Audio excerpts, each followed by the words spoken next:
right, so welcome to Liquid Lunch here. It's me, Hugh, and Sandra unfortunately couldn't be here today, but we're here to speak with Almine, and it's great to have you back, Almine. We had you here, I guess it was in the spring, and you're back in Toronto this weekend to give a lecture and to teach people some fascinating material. And I guess the topic really, and maybe we can start with the topic of what you're going to be talking about, and that is reclaiming the cosmic underworld. So let's talk about what that means first of all, because that sounds like it could be a big topic. Well, it really is a massive topic, but first of all, you know, the Hopis say it isn't spiritual if it doesn't grow corn. Right, and so, I like that. So how does it grow corn? What we are really talking about is reclaiming the subconscious. Okay. In the cosmos and on the planet, the subconscious manifests as an underworld. Mm-hmm. In our homes, it manifests as one of those drawers that's a catch-all drawer, where you put the things that you mean to use in another 6 months and never do and don't have a place for, and eventually it's a very messy drawer. Mm-hmm. So many light workers really do their self-work. Mm-hmm. They try and eliminate things that have happened in the past, sexual abuse of in their childhood and so on. But it seems to just always come back when there is a specific trigger. And why that is the catch-all drawer, the subconscious. So getting rid of that is very, very important. You know, this seems like the fundamental problem. I mean, there are so many different modalities. There's so much self-help. You know, there's a million self-help books, a million different approaches to improving your life. But it seems to me, at least in my case, not that I need any change, but you know, we try things, but so often people complain, well, it's just nothing happens. I haven't changed. I'm still the same. No matter what I try, it doesn't work. And it kind of reminds, is that what you're talking about? That yes. This stuff that is the buried things that, you know, cause us to self-sabotage despite our best efforts to Correct. Not do that. It's just that we got the subconscious stuff that we don't know how to deal with. Is that what it is? That is a very large part of it.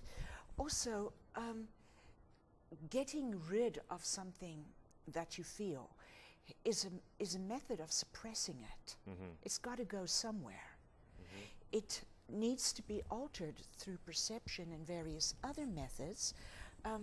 There's different methods of dealing with these things, but at the end of the day, if something lingers, mm-hmm. you can be quite sure it's been pushed down into that subconscious mind. Okay, so it sounds like almost that for people that are watching now, and for people that might be considering coming to the lecture, you've got a free lecture tonight.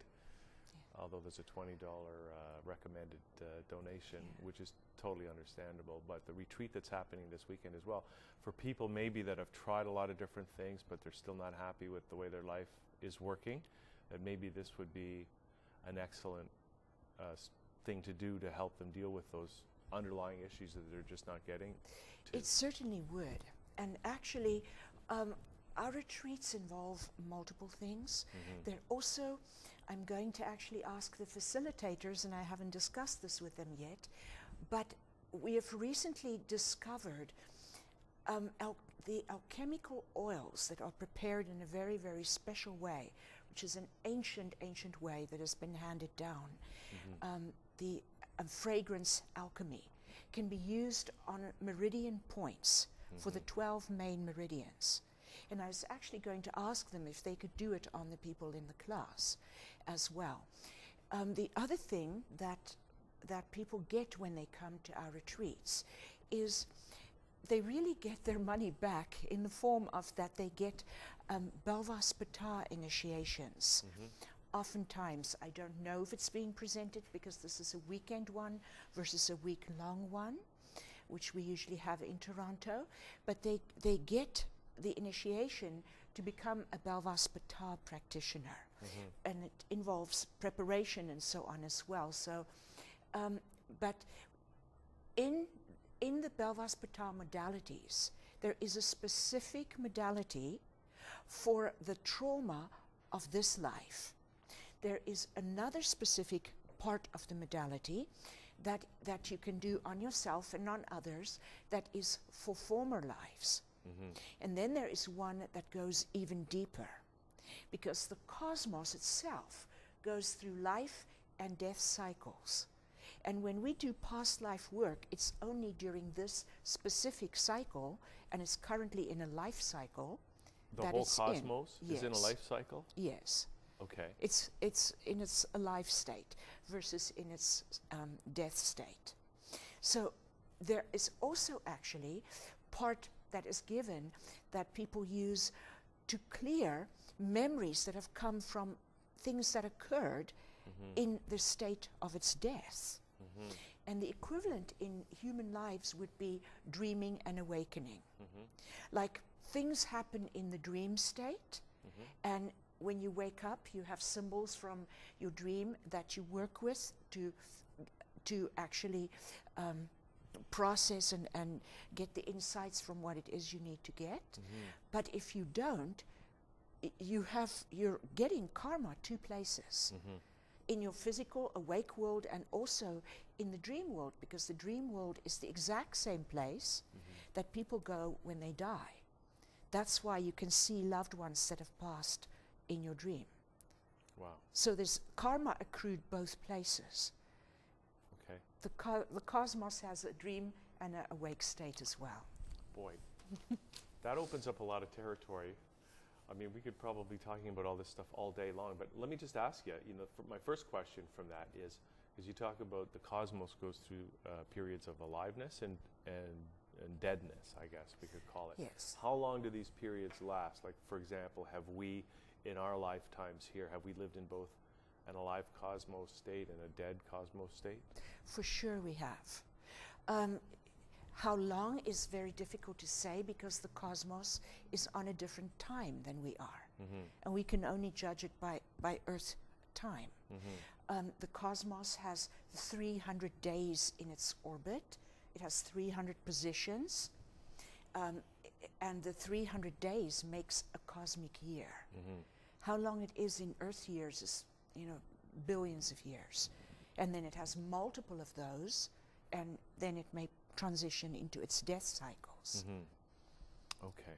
So now we were talking a little bit before we actually came on the air, and we were getting into all kinds of great topics. But one of the things that seemed to come out or jumped out at me, and you can correct me if I misinterpreted it, but you mentioned that we are very powerful beings, human beings, and because we were talking about angelic spirits, channeled spirits, and what you were saying was that we really, human beings, are very powerful, and that we really are and should respect ourselves as the masters of our own destiny. Is that accurate? Yes. The destiny of what happens on Earth, which means humankind, all the other creatures, the Earth herself, is in our hands. It's firmly our responsibility on our shoulders. And when we ask for insights from beings from other realms, to take it as the pure gospel truth and they're going to save us is incorrect. Sometimes channels say, oh, a benign group of aliens stepped in, and what they did is they averted the asteroid that passed by the Earth last February, and they averted the meteor from Moscow to the countryside so that there wasn't a huge loss of life. I think only one person died from injuries from shattered glass. But they cannot help us if it isn't that on Earth the major light bearers have realized that change comes gracefully if you cooperate with life, and it will come catastrophically if you refuse to yield to change in a non-fluid way. If enough of us made that realization as the major light bearers of the Earth, somebody could step in and help, but ultimately it is amongst humanity, the great lights on Earth, that facilitate that. if humanity does not change, no amount of external assistance can force us to be saved. It is something that is done in the individual. Okay, so now that's reminding me, we also got into a discussion before we came on the show about working on ourselves as individuals, the kind of improvement that a person can do on their own for their own individual self and awareness versus the world out there. Yes. And this is something that that I've been dealing with or trying to understand myself for a long time, because people say, and you said before we came on, you know, if you want to make a change in the world, you need to make a change in yourself, right? And in a way, of course, that's the only thing we might have some control over is how to change on our own individual level. But I don't understand how doing that, and maybe this is just my super logical mind at work, but how working on ourselves as an individual can affect the world out there. Certainly. Each person has their own reality. And if you take a loaf of bread that's sliced and you turn it on its end, you can say that your reality is a specific slice of the bread. Let's say that you're looking at the government. Each person sees a different slice of reality of that government. If one of the slices can change dramatically, it ripples throughout the others. So in other words, if you know yourself to be all things that you can possibly experience, and that everything that you can see is yourself, then what happens is that you have an influence throughout the whole slice that is your reality. And by changing that, it ripples through the rest of the bread. This has become particularly pertinent since December of 2012. Mayan calendar said that, you know, it was the end of time.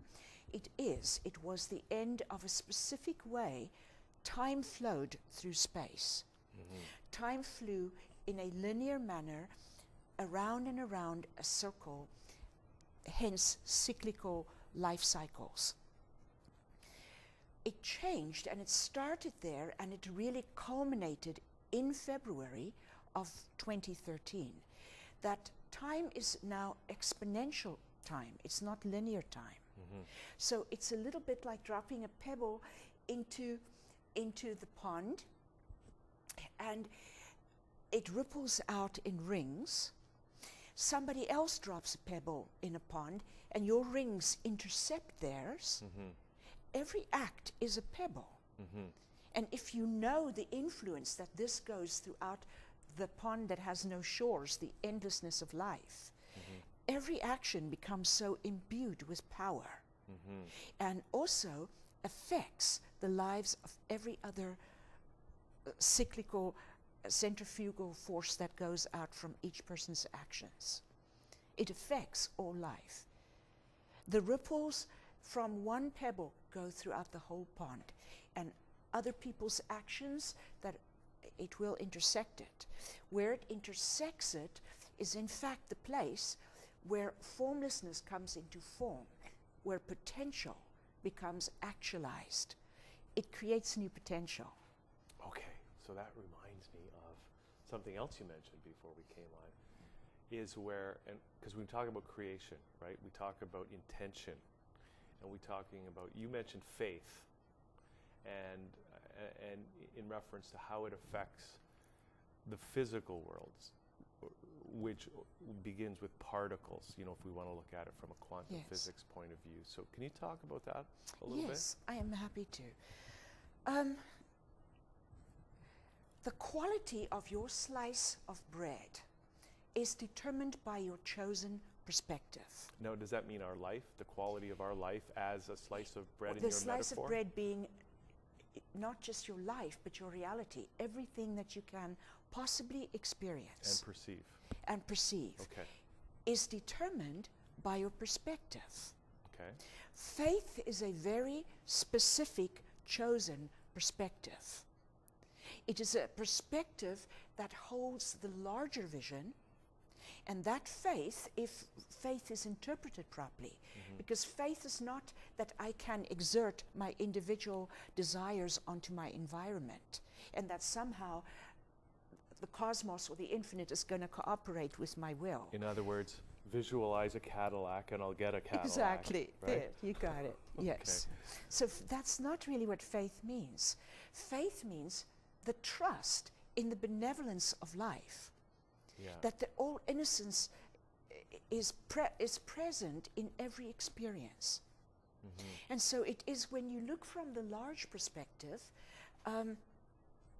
that you can see that there's an exquisite piece of art developing. But from a small perspective, it looks chaotic. And so faith is the perspective that trusts the benevolence of life and surrenders to those things that seem to be part of the journey. Okay. So that's great. Now,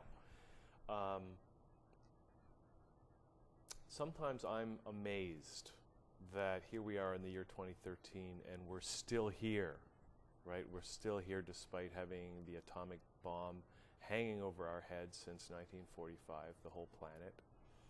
And I mean, we just had very recently a bit of a scare in terms of the whole situation in Syria that has now seems to be diffused, at least for the time being, and hopefully will remain that way. But, you know, a lot of people, you know, people who are into conspiracy theories and that sort of thing are saying, oh no, the US somebody wants to have a third world war erupt, somebody wants to have a depopulation agenda happen on the planet.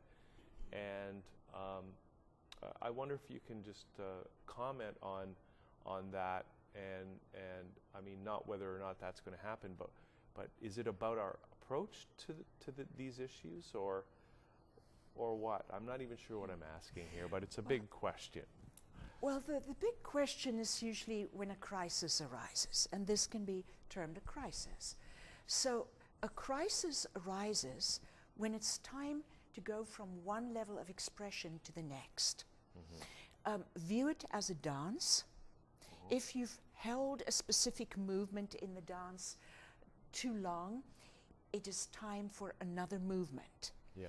When that's the case, crises like these prompt the change. And they don't have to come to full-blown fruition. They are there to say, do something. Yeah. It's a little bit like a rock in the river, and what purpose does it serve? Well, it serves, if it wasn't there yesterday and it's there today, a big rock fell in the river, then what it does is it diverts the river into a new direction. These are rocks in the river to divert us into new directions. If you take a look at, and to tie some of the things we've said together, I have for some years said that there is a biological warfare facility, weapons facility in Syria. I've said that for years. It's actually very large. And it's underground, and it was dug, this whole underground facility, which consists of a satellite and tunnel and satellite and tunnel. The whole thing was dug with equipment obtained from the Americans that digs underneath the ground.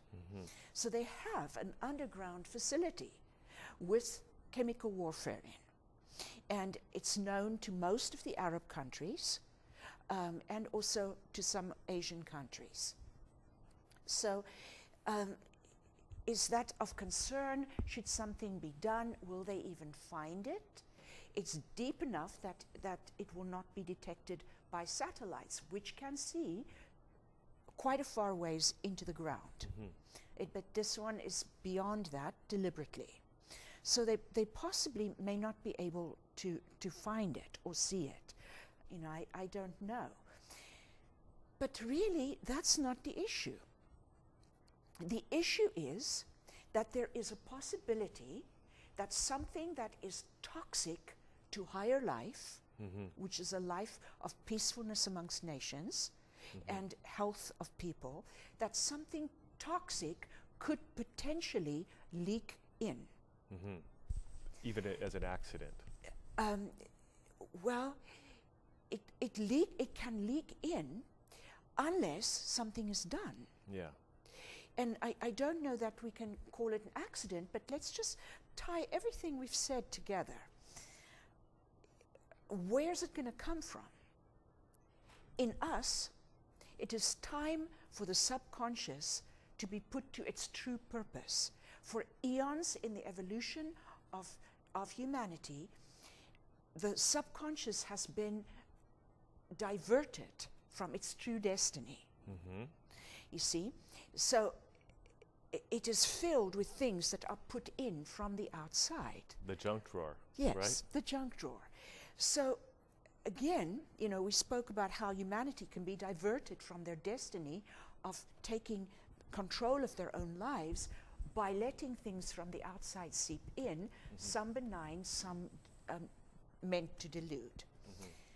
We have spoken about how this weekend is about clearing the subconscious. We have spoken about the change in time. Why it's imminent that our subconscious deep fears and almost infantile loneliness and fear of abandonment and please hold me kind of feeling is coming up for us, is that time used to go in a rut, like a gramophone record, round and round and round. Those ruts can be called cosmic ley lines. On Earth, there are ley lines. In humanity, in our body, there are the 12 main meridians with the 8 extraordinary meridians for a total of 20 meridians. When time started flowing differently from a centrifugal force outward, it started to flush up some of the eons old traumas held in these polluted rivers we know as ley lines. In our bodies? In our bodies, on Earth, and in the cosmos. Okay. So it's starting to flush out things that have been kept. And that is the accident that you're talking about, but really not an accident. It's just time for us to now develop something completely new and magical and exquisite from our subconscious. As individuals, or is this going to apply on a macro level? Individuals, which will apply to the macro level, because you cannot change one slice without changing the whole bread. How does this go to Syria? The entire reality that says suppress the leakage of this to the rest of the world, which is what the war is stated to be about, and actually it is, it will rewrite itself completely into a whole different reality. The tunnels will collapse. One day we'll wake up, the tunnels are just not there. The facility is gone. Reality is fluid.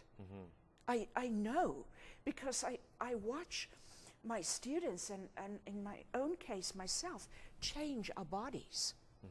And we have on our interdimensionalphotos.com a photo of me sitting in my chair, and it's shot interdimensionally, but I'm the size of a 6-year-old. And we have another one with a 60-year-old woman standing in front of me, and she's up to my waist. You know, and that's because the body is fluid, and if you don't focus on, if you travel interdimensionally and you don't focus on getting it the exact right size, when you come back you can make glitches like that. But it demonstrates that physical form can change in a heartbeat. And so that reality will change when we prevent the threat of leakage from the subconscious back into all these levels that we have worked so hard to evolve into higher consciousness. So what is the real work that we need to do then? Is it really that we have to dig into our subconscious and clear out that junk drawer? Is that what we have to do? No, it isn't. It really isn't. Okay. Because to clear something undesirable out is called transformation. To clear something undesirable out is transformation. To take something undesirable and mutate it to something higher is called transmutation. Okay. To totally change the form of something is transfiguration. Okay. We are looking at something different. We're looking at transcending that reality altogether by changing our perspective. I don't know what I'm going to be teaching this weekend because every retreat is brand new information for me. Right. And it comes just from a place of silent not knowingness. Yeah. So I am very much looking forward to that. What we did have recently is that we have, and it's on the website fragrancealchemy.com, but we have alchemical oils that are produced for us in Egypt according to the ancient recipes that they say are on some of the pyramid walls. And we have found that when we use it on the 12 meridians, that it does tremendous things for suicidal tendencies, self-destructiveness, fear, angst, all these various things that are held in the various meridians. There's a little kit that comes with the different oils in it and the directions of this is where you put it. That for us has helped a lot. We have miracle stories about that, but there is much more to be done because it's not a matter of getting rid, it's a matter of completely creating a new reality of what the subconscious purpose is. Let's take the earth. Okay. Okay, on earth, it is the underworld. It's the place where demons embody chaos. What is, sorry, the earth itself? The earth's underworld. You mean underground? Under the physical ground? No, it is a frequency that is lower, like you would play an octave on the piano. Yeah. The building blocks of life, the subquantum particles, right. They have a little frequency component. Yeah. If you change the frequency component down one octave, you're in the underworld. Okay. And so it's a frequency level. It's not a space. Okay. The underworld of the earth holds the demons.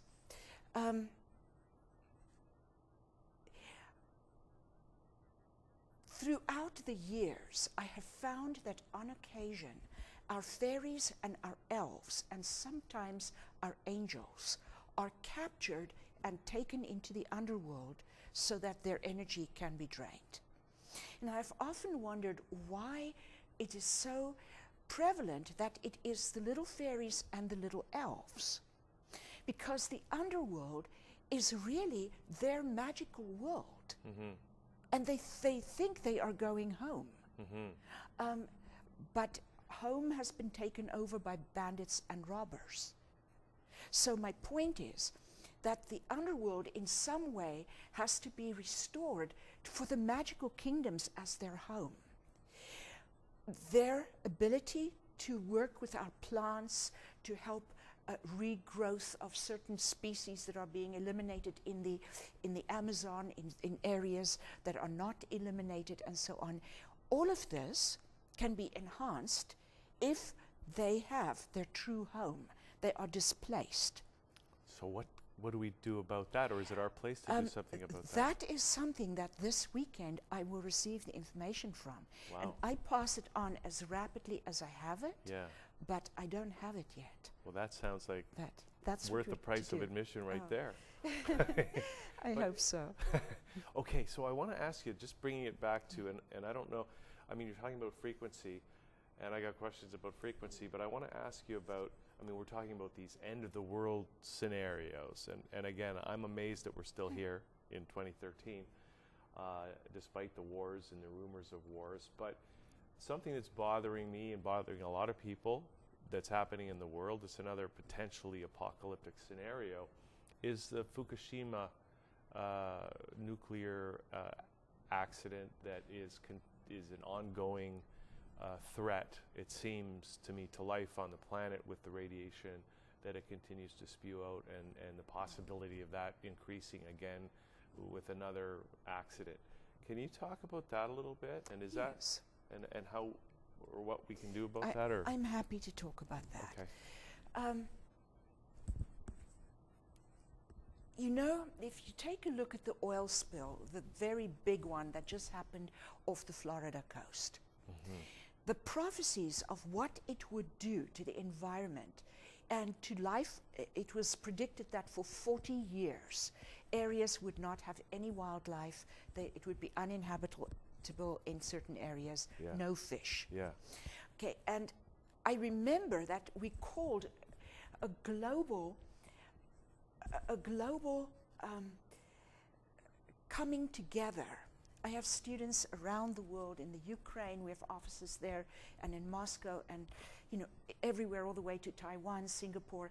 We called a global coming together to do intense work on clearing our emotions. And we gave specifics as to this is what this represents. Let's spend this week. Let's every day clear it. By the end of the week, and I was in a retreat in Ohio at the time, I walked out of the class and there was a newsstand, and I happened to see the headlines on the newspaper, and it was the World News. And it said, where did all the oil go?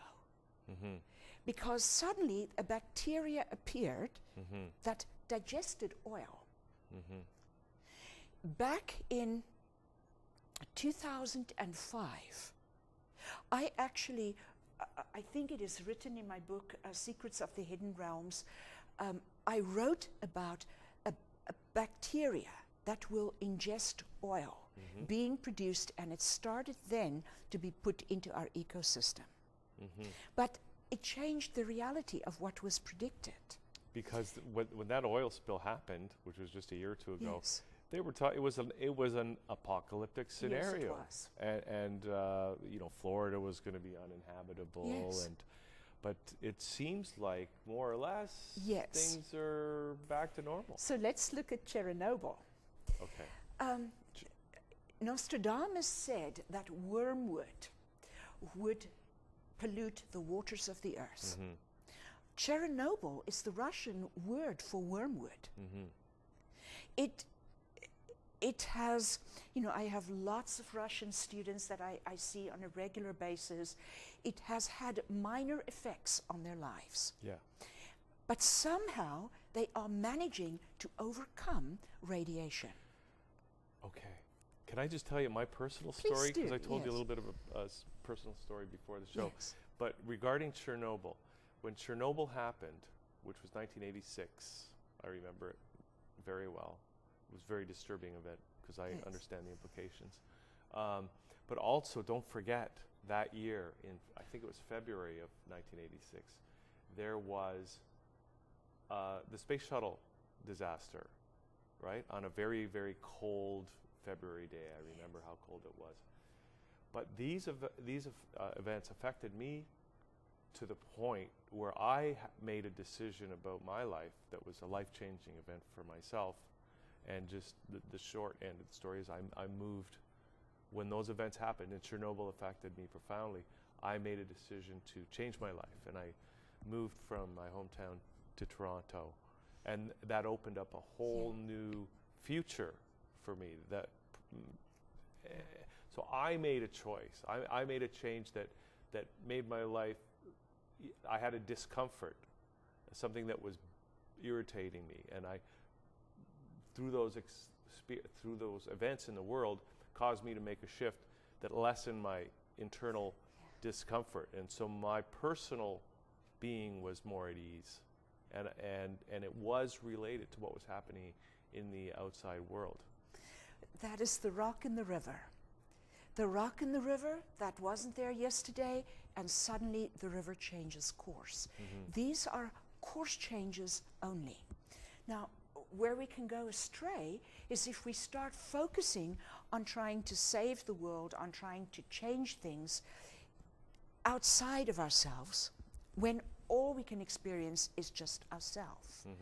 So how do we deal with something like that? We realize that it is saying to us we are at a threshold. It's time for changes. And we see what exactly that means. I have for a long time, and actually this is the first time in all the many, many words that I've spoken over these years, and I think I have something like 24, 25 books now, I have no idea. But in all this time, I have never said this, but I have seen that man will become, in his evolution, and it will happen gradually, so he will not even notice it. He will become what's called a superhuman. And when he lives from that level, radiation is really not something that will affect him. And that it will happen on time. Because I could see that the planet was going to become, you know, I live on the Oregon coast. The Japanese current comes right down the coast. Yeah. And my daughter recently in her school project with the Geiger counter studied our seaweed, and it was all radioactive. All the samples she took up and down the coast. So I'm very aware of that. But I'm also aware that as we evolve, the body becomes more of a field. And these things just don't really affect us. I have found, again, practical advice, because you do it at all levels. What I have found, and we have developed actually a 5-month program. It took me 5 years to develop this program, to purify the body in a way that purifies the radiation, parasites, bacteria, viruses, and fungus, and completely purifies the body. We have a product that folks can find by just calling our head office, and they can speak to our administrator there. And she will be delighted to talk to them about it. But we found a product in Germany that was developed. It's a spagyric homeopathic. And it was developed by German scientists who tested it at Tsjernobyl. There's a 40-mile radius fence around Tsjernobyl.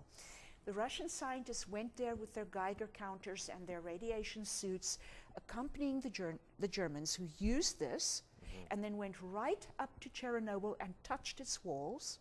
And when they came back out again, they had no radiation. Wow. My daughter has laptops. She constantly has it next to her in bed. Women lodge the radiation in their mammary glands, men in their prostate glands, mostly.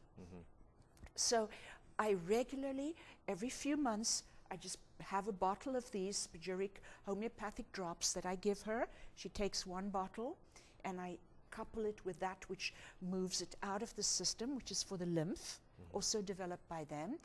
And I do this for her every few months to keep her free from radiation, because she's also exposing herself through the proximity of her electronics. So we have this, and it's very inexpensive. And my office will be happy to advise people and talk to them about it. Boy, that sounds like something that the people working at Fukushima could use. Oh, yes, absolutely. Okay, so can I just ask you about a couple more things before we, I don't know how much longer we're going to continue here, but I want to ask you about free energy, you know, because I think that, you know, when we look at pollution and that kind of stuff, and we hear all kinds of reports about free energy, the water-powered car that's been around for a couple of dozen years anyway. And if you recall those headlines in 1989 when Pons and Fleischmann announced that they had discovered cold fusion, and it was the hope of the world in 1989 that we would have this free energy technology, and then it kind of quietly disappeared from the news over a while. But when I saw that headline, this is again my personal experience of that, I thought, this is fantastic. This is going to change the world. This is the hope of creating a future where the environment is going to be protected, where we're not going to create greenhouse gases. But there was a part of me at that time that thought,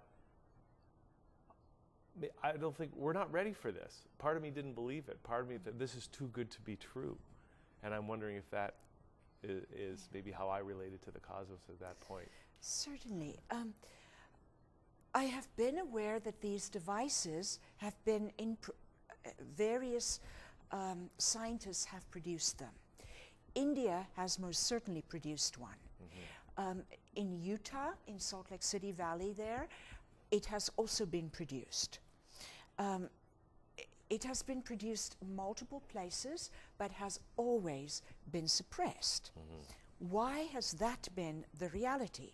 Yeah. It comes back to the building blocks of life and the way that they flowed in the form of linear time. See, how the cosmos has functioned in how it has actually energized itself has been through duality. In other words, there was an external dependence to energize yourself. You always needed an opposite to bounce energy back and forth. Okay. The duality created polarity, which is the movement between the two opposite poles. But we have had light and frequency as the two components in the subatomic particles. This has changed with linear time. So now energizing the cosmos is no longer coming from bouncing off of opposites. Because as long as life has opposites, there is always debt and karma. You always owe. More of days, less of night. Now night takes it back, now there's less of day. Now it owes day, so now it has to come back again. Karma has been the bouncing of the rubber ball back and forth. So secondly, light and frequency is where it begins because they're opposite. However, what you have now is in fact a new building block that has appeared on the scene. And the building block is a sphere. It's spherical. It's got the components, but they all fit together inside a sphere. So light and frequency can still alternate in emphasis, but they are integrated and they function as one. They are layers of the same expression. So no longer, except where man clings to illusion, in the cosmos is energy coming at the cost of something else. This is being energized from within. Hence the centrifugal force. It is actually accessing its dynamic vitality directly from source because it's not at war. When you're at war, you open spaces that eliminate the ability to interpret properly the infinite's intent. When that space becomes formless form and timeless time, it becomes that which moves but doesn't move. It's just an emphasis, these rings. The rings don't actually move, you see? Right. So it's motionless movement when you're looking at rings in a pond. It's just an apparent movement. The particles are just going up and down, but the rings are going exactly. out. Yeah. Now we're entering a period in which some of these things can, yes, they can come to the foreground. Prior to this, it couldn't, because at the very subatomic level, it was also pillaging one another for the sake of survival. Okay, so we can be hopeful for the future. Yes, we can. Okay. All right. So, I don't know. Is there anything else you want to talk about? We're going to give all the information how people can maybe go to the lecture tonight or go on the retreat this weekend and follow up with you on the web and that sort of thing. But is there any final thoughts or ideas you want to leave people with? Well, there is something quite massive that's happened cosmically. And it will be very much part of what we will be looking at this weekend. Okay. Because it is an activation of the additional components of DNA within beings on Earth, beings everywhere. It has activated broader ability within the DNA, so it has evolved life. At a cosmic level, what this did is that angelic armies, and let's call them armies because they are in groups like armies and they are under angel gods and so on, and a massive, massive angelic army with 1,440 orders were formed to span 3 different levels of existence. And the 4th level is not spanned, it is suppressed. You know, right now as we speak, we have one small faction holding hostage the American economy, the American people, and the American government. Because in the cosmos, the underworld of the cosmos has not been brought into its true functioning. Its angelic beings haven't been properly established. So it's shut down. So this is it's like in a lockdown. This is like an as above, so below scenario. Yes. So this is what's happening with the U.S. government and economy right now. There's something Exactly. below in that underworld. It's in a lockdown. Okay, so what's going to happen? So what we can do is we can actually metamorphose the subconscious of ourself into a magical reality, one where the magic of life is restored. And on Earth it will mean that the fairies and the little elves and so on can leave the middle world of man and can actually go home from where they can do their work that benefits us with far more power. The angelic realms were divided into 3 realms. The realm of pristine man, which is not this web of sub-created reality that we see, some which has been deliberately created with some events on Earth, but it's sub-created. It's like a spider web over the Rembrandt. The Rembrandt is true, pristine humanity. And you know, if you ask me what is the bulk of the work that I have done since 2005, it is to establish the principles of pristine man. So we remember what it meant to be a human. And then above that there is the realm of the gods. You spoke earlier about how it is surprising that the world is held together. Last time I was on your show, and I can't remember when it was, but I remember that I spoke about the fact that there are God beings in the flesh who are some of the major light workers on Earth, but they've forgotten who they are. And they just feel so lost amongst humanity, it just makes no sense. Sometimes even in their own families. So that these are the God beings that are walking amongst man. The realm that you can say is the realm above pristine man is the realm of the gods. They have come in service, and through their own overcomings, they have kept the world afloat in spite of the atomic bomb. There is a reality above that, and the reality above that is called the magical kingdoms. It's, for instance, populated by dragons, and some of the high angel gods and so on are in that reality.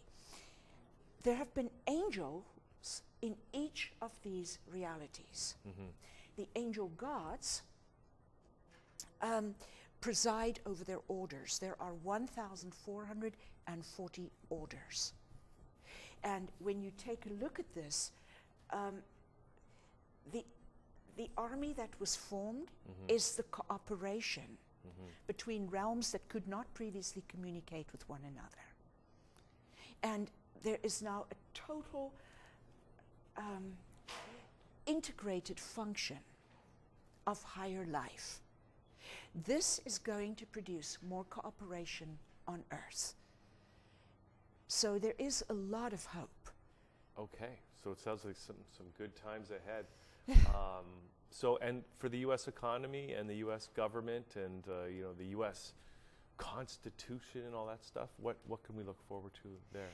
I spoke about this on our last interview, and on our last interview, I said that we regard the return of the economy to what was as normal, but it never was normal.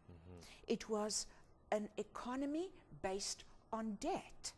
Now let's look at how the energy has flown in the cosmos. It was based on debt. I rob from night, so now there's more day. So now night robs back, and now there's less day, and now it owes me. There is always debt. When you have karma, which means simply you move from one opposite to the other. So again, debt, we cannot return to that old model. No. The debt has got to go. Yeah. So we are looking at some times ahead that may be an upheaval financially. But what does the new way of energy say? It's the empowerment of the single drop in the pond. It is the empowerment of the individual. There is amazing solutions that will produce themselves to you when you trust that you will manifest your abundance, because you are abundantly living with your life, with yourself, with others. You are abundant in the rest you give yourself. You are abundant in the joy you give yourself in your labor. You are abundant in all things that you do. And this will translate into abundance no matter what it does. Do not sit and wait for external sources of abundance. Do not let laziness or lack of self-empowerment have you be a sitting duck, because changes must come. And everything in the cosmos says the time is now for the resourcefulness of the individual to bear fruit. Okay, well that's fantastic, Almine. And I guess people, you know, they can come to the lecture tonight. It's tonight at the Lithuanian Hall, 1573 Bloor West, near the Dundas West Station. And also you're going to be having the retreat this weekend beginning tomorrow night, and people, I guess, can still sign up for that? Yes. Sorry? Okay, it starts tomorrow, Friday, during the day, and it's a 3-day affair. So people can, I'm going to give the website is spiritualjourneys.com, right? And if they want to email Helena at almine.net, and we're going to put that up in the credits so people can see all that. But this has been a fabulous conversation, Almine. Thanks for coming in here today. My pleasure. And I guess this is just one of the reasons why you live up to what people have called you the greatest mystic of our time, right? Thank you very much. So thanks for doing this today, and thanks everybody for tuning in. We will be back. You know, we're always here at thatchannel.com, and we'll see you all in the near future. Thanks for tuning in.